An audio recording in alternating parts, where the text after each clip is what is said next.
स्वागत आहे एका नवीन व्हिडिओमध्ये। मला शेवग्याच्या शेंगा काढून पाहिजे त्या भाजीला, पण त्या काय हाताला येत नव्हत्या। मागच्या वर्षी इतक्या शेवग्याला शेंगा होत्या की हातानेच तोडता येत होत्या। यावर्षी शेवगा खूप उंच गेलाय आणि यावर्षी शेवगा कट करताना चुकी पण झाली।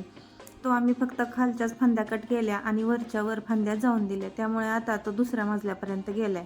आता यावर्षी त्याला नीट कट करायचा, खालच्या खालीच पसरायचा। कोण म्हणतं 80 रुपये शेवगा पाव किलो आहे, 50 रुपये, पण आपला घरचाच आहे। उसळ जरी करून खाल्ली तरी काय हरकत नाही। आजच्या मोठ्या व्हिडिओमध्ये तुम्हाला वर्षभर लसूण कुंडीमध्ये का लावायचा आणि कसा लावायचा, लसूण खाण्याचे जितके फायदे आहेत तितकाच लसणाची पात खाण्यात पण भरपूर फायदे आहेत। तर तेच तुम्हाला डिटेल व्हिडिओमध्ये सांगणार आहे। तर हा लसणाची पात भाजीमध्ये, आपण पातळ भाज्या करतो त्या ग्रेव्हीमध्ये, ठेचा बनवलेला होता त्यामध्ये, आणि धपाटी बनवलेली होती त्यामध्ये सुद्धा लसणाची पात। आज सगळ्या लसणाच्या पातीचेच पदार्थ केले होते। तर भेटू आपण मोठ्या व्हिडिओ सोबत, तोपर्यंत बाय बाय।